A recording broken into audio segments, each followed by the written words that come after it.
Vodazara daf mem vav. Première halakha que la Gemara ramène, des goïms qui ont fait Vodazara d'une montagne. La montagne est permise et eux sont chayavim mita. Et comme la mita des goïms c'est besaïf en épée, et c'est donc la halakha qui est la mita qu'il doit avoir ici. Par contre, s'ils ont fait Vodazara de légumes ou de blé qui sont encore attachés à la terre, eh bien eux ils sont chayavim mita effectivement. Mais les légumes et le blé sont aussi interdits, contrairement à la montagne. Cette halakha pense comme Rabbi Yossi ben Rabbi Yehuda qui dit qu'un arbre qui a été planté et après qui a été asservi en tant qu'avodah zara, il est aussi interdit. Non seulement celui qui a été planté, les shem avodah zara, mais même celui qui a déjà poussé, qu'après il était asservi, est aussi interdit.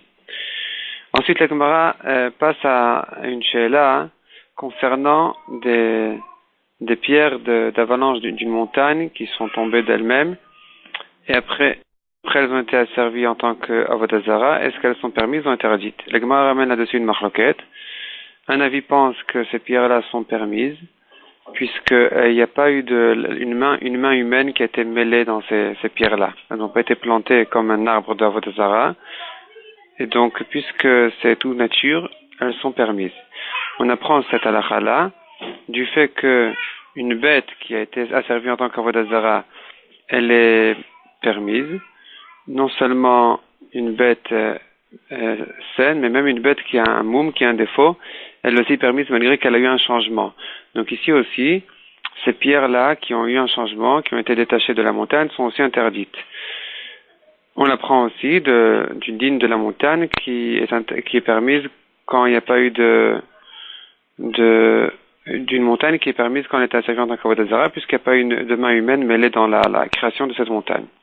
Ça, c'est l'avis qui permet. L'avis qui interdit, il a un ribouille spécial, il a une dracha spéciale pour apprendre du pasouk que malgré que personne n'a touché ces pierres-là, et n'a détaché ces pierres-là de la montagne, elles sont quand même interdites.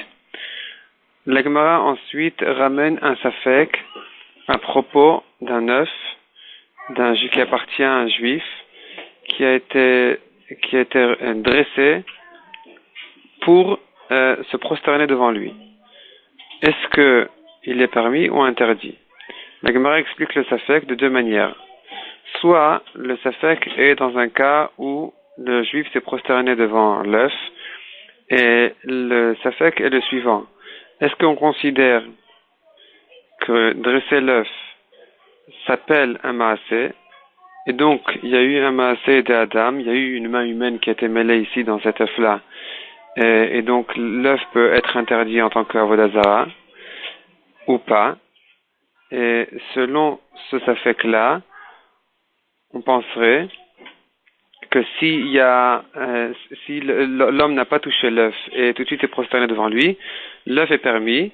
D'après ça, cet avis-là penserait que les pierres qui ont été détachées de la montagne d'elle-même, elles sont aussi permises, puisqu'il faut qu'il y ait un maasé qui soit fait dans ces pierres-là. Donc ici aussi, ce safek-là, d'après cette manière d'expliquer le safek, on penserait qu'il faut faire un maasé dans l'œuf, et tout le safek, est-ce que c'est considéré comme un maasé ou pas? Mais s'il n'y a pas eu de maasé, l'œuf est permis, et de même pour les pierres de la montagne qui se sont détachées d'elles-mêmes sont permises. Deuxième manière d'expliquer le safek, dit la Gemara, c'est que non, effectivement, celui que le Chizkia qui a posé ce safek-là, qui est le Bnei Rabbi Chia, qui était le fils de Rabbi Chia, lui peut-être qu'il pense quand même que l'œuf aurait été interdit. En tout cas, les pierres de la montagne sont interdites même sans maasé. Et l'explication du safek est de la manière suivante. Il ne s'agit pas d'un cas où il s'est déjà prosterné devant l'œuf, car s'il s'était prosterné devant l'œuf, il n'y aurait pas eu besoin du tout de maasé, selon cette svara. Mais il s'agit d'un cas où il ne s'est pas prosterné. L'œuf appartient à un juif, et c'est un goy qui est venu et s'est prosterné après que le juif a dressé l'œuf, le goy s'est prosterné devant l'œuf. Et le safek est le suivant, sachant que un goy ne peut pas interdire une avodah zara d'un Israël, ou il faut introduire encore une chose. Une avodah zara d'un Israël n'est interdite qu'après qu'elle a été asservie, pas quand elle a été fabriquée, mais qu'après qu'il a fait Mamash Avodah Zara, il s'est prosterné devant elle, c'est là où elle est interdite. Avant ça, elle est permise, selon cet avis-là. Maintenant, s'il vient un goy et se prosterne devant un objet qui appartient à Israël, l'objet n'est pas interdit, car le goy ne peut pas interdire des objets qui ne lui appartiennent pas. Mais ici, le safek est le suivant, puisque l'Israël a dressé l'œuf pour se prosterner devant lui, et donc il est bien d'accord de faire de cet œuf-là une avodah zara. Peut-être que lorsque est venu le goy maintenant et se prosterne devant, c'est déjà selon l'accord du Israël, et donc il pourrait effectivement interdire l'œuf. Et le safek est, a priori, oui, il devrait pouvoir interdire l'œuf, puisque l'Israël a déjà fait un maasé où il a prouvé qu'il était bien d'accord d'en faire une avodah zara. Effectivement, c'est la halakha d'ailleurs, à propos d'une brique qui appartient à Israël qu'il a dressée, l'Israël a dressé en tant qu'avodah zara pour se prosterner devant. Si vient un goy se prosterne devant, la brique est interdite. Mais le safek est que l'œuf, quand il est dressé, c'est pas un maaseh chashuv, on reconnaît pas qu'il a été dressé, puisque couché ou dressé, il paraît pratiquement la même chose. Contrairement à la brique, et quand elle est dressée, on voit la différence entre quand elle est couchée et quand elle est dressée. Donc la question elle est dans l'œuf, où il n'y a pas une grande différence entre si l'œuf est couché ou dressé.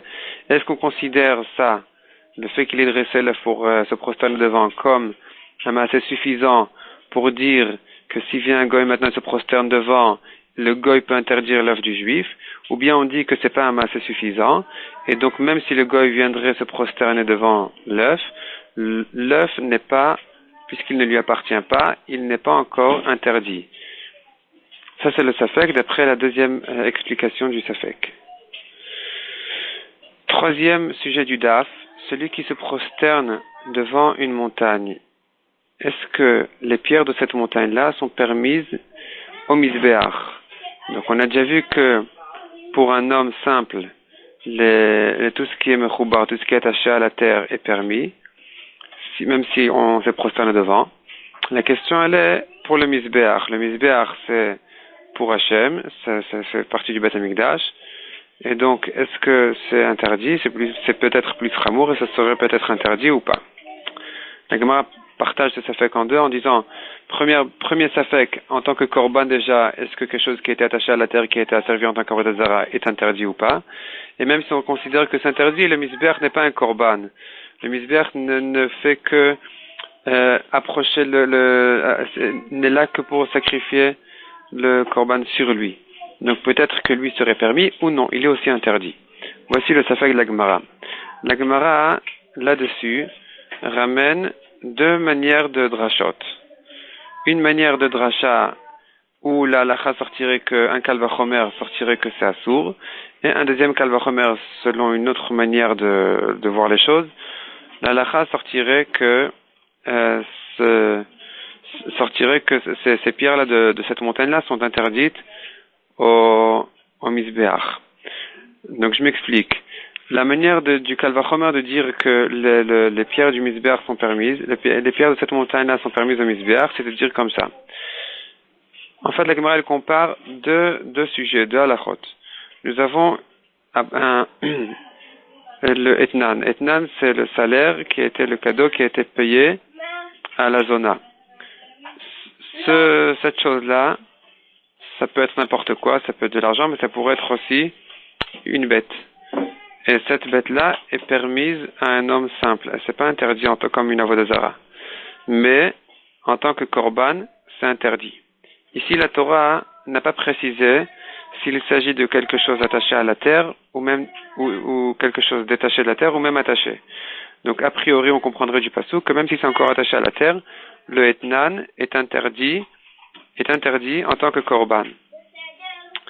D'autre part, nous avons, à part le issour du etnan, nous avons le issour du naevad, qui a été asservi en tant qu'avodah zara, qui est a priori plus chamour, puisque il est interdit, s'il est détaché de la terre au moins, il interdit même un homme simple. Et d'autre part, la Torah dit sur ce naevad, que s'il est encore attaché à la terre, eh bien, il est permis. Et ici aussi, la Torah ne précise pas, et on dirait qu'il est permis même en tant que korban.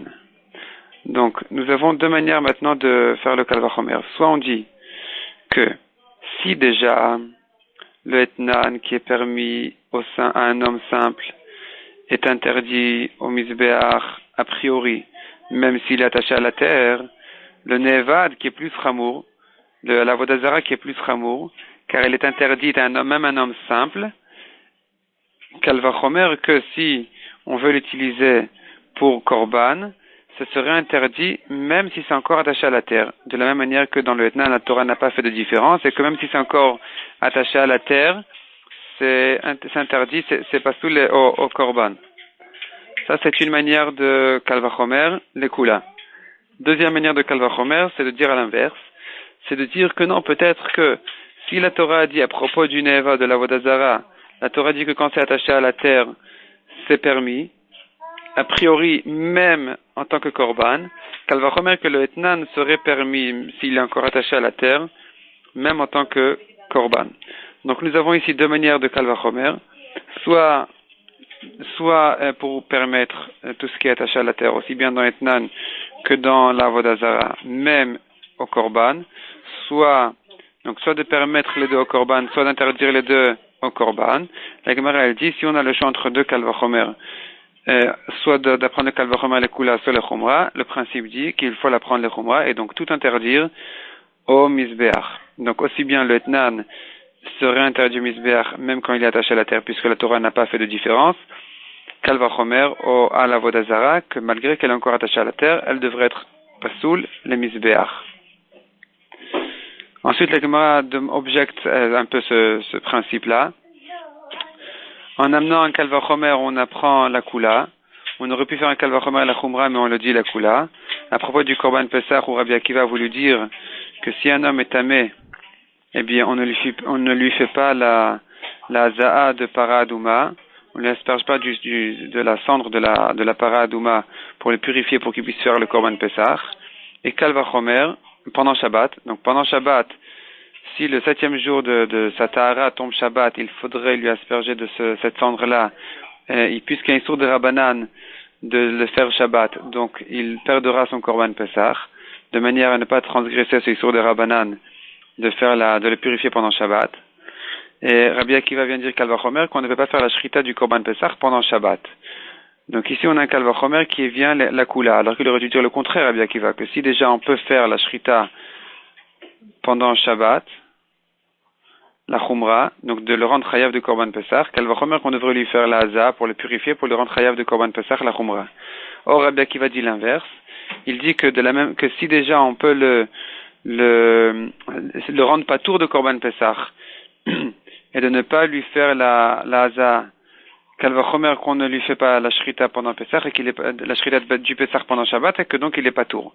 Donc on voit ici qu'on fait un Kal Vachomer à la Kula, la Gemara repousse que c'était pas un Kal Vachomer sérieux, c'était qu'une manière à Rabbi Akiva de rappeler à son maître Rabbi Eliezer, que Rabbi Eliezer lui avait lui-même dit que la Za'a n'est pas faite Shabbat, malgré qu'il va perdre le Pesach, mais effectivement la Shrita est 8 d'Ocha Shabbat. La Shrita du Pesach, on l'a fait même pendant Shabbat.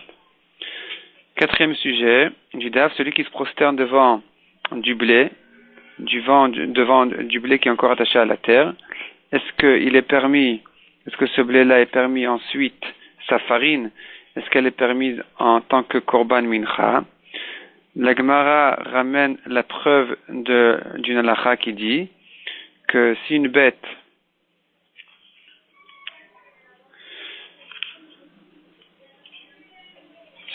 enceinte d'un veau, on lui a fait une avéra, eh bien le veau aussi est interdit en tant que korban. Donc ici aussi, puisque ce blé-là, il avait la farine dedans, et qu'on s'est prosterné devant, eh bien la farine aussi est interdite en tant que mincha. Ça c'est un avis. Ika de Amre, deuxième avis, c'est de repousser la preuve de cette halakha et de dire que non, que le veau, il existait déjà, simplement la porte était fermée devant lui. Quand il est sorti, il est peut-être interdit, puisque effectivement on a fait la vera sur ce veau lui-même. Tandis que ici, la farine n'est pas le blé. Le blé c'est du blé, la farine c'est de la farine. Il y a eu un changement entre le blé et la farine. Et donc, malgré que le blé devrait être interdit, peut-être que la farine est quand même permise, les korban mincha.